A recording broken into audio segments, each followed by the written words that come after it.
Au 7e et au 8e siècle, le monde a connu une transformation d'une rapidité et d'une ampleur absolument sans précédent. Une nouvelle puissance a émergé de la péninsule arabique et avec elle, les fondations d'une toute nouvelle civilisation. Allez, on plonge dedans. C'est une échelle qui donne le vertige, franchement. Il faut s'imaginer une force qui déferle sur 2 continents, qui absorbe des empires millénaires et qui connecte des cultures qui, jusque-là, n'avaient jamais été unies sous une seule et même bannière. Voilà la grande question. Comment est-ce que ça a pu arriver? Et si vite? Ce n'est pas juste une histoire de bataille, c'est bien plus complexe que ça. C'est un mélange de facteurs militaires, politiques et sociaux qui a permis cette expansion fulgurante. Alors, pour y voir plus clair, on va suivre un parcours en 5 étapes. On va d'abord regarder la vitesse incroyable des conquêtes. Ensuite, on va essayer de comprendre les clés de ce succès. Puis, on verra comment l'Empire a évolué de l'intérieur, ce qui nous mènera à un âge d'or du savoir assez exceptionnel. Et enfin, on se penchera sur son héritage, qui, on va le voir, est loin d'être simple. Ok, premier point, le rythme.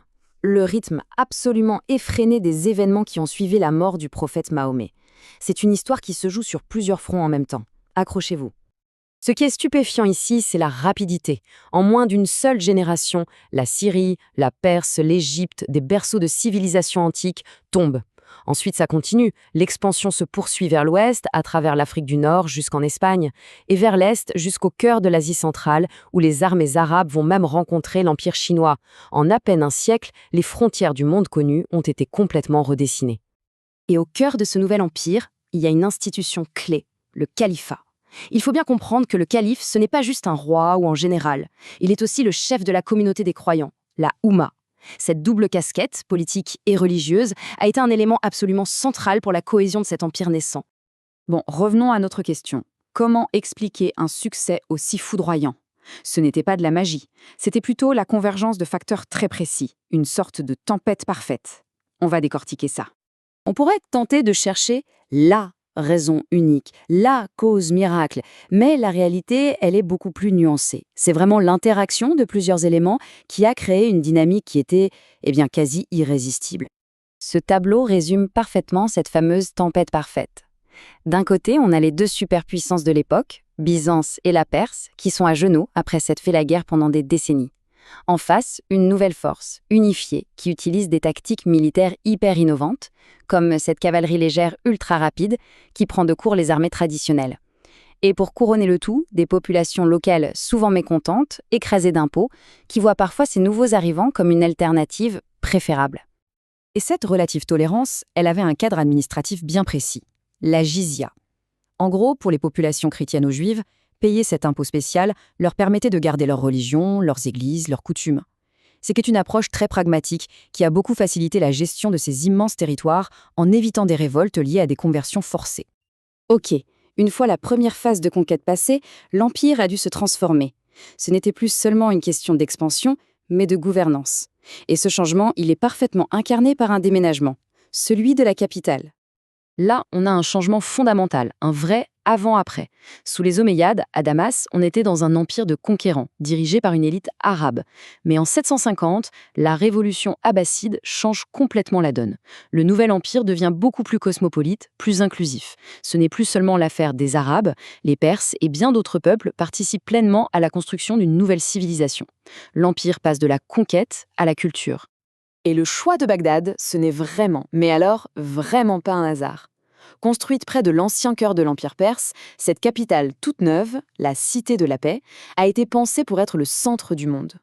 En déplaçant le pouvoir vers l'Est, les Abbassides ont ouvert l'Empire aux influences persanes et asiatiques, et c'est ce qui va marquer le début de son âge d'or. Et c'est à Bagdad que les choses deviennent vraiment fascinantes.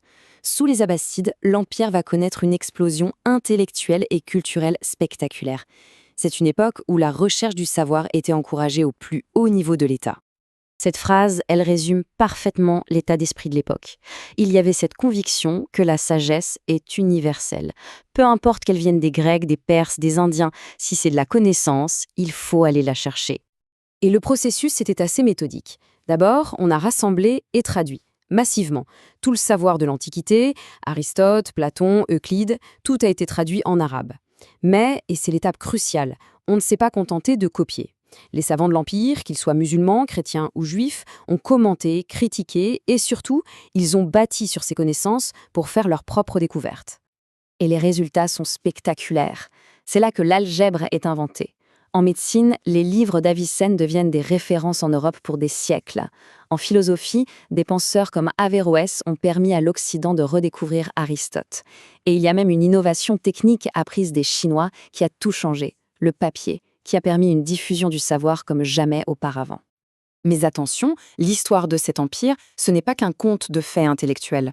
C'est aussi une histoire de conflits, de divisions internes, et son héritage est par nature incroyablement complexe. Il faut vraiment regarder les deux faces de la médaille.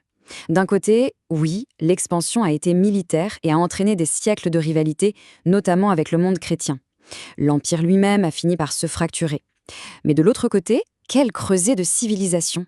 Sans les traducteurs de Bagdad ou de Tolède en Espagne, une immense partie de la philosophie grecque aurait été perdue pour l'Europe. Et des lieux comme l'Andalousie ont été des espaces d'échange culturel d'une richesse inouïe. Si l'empire politique a disparu depuis longtemps, son héritage le plus profond, lui, est bien vivant.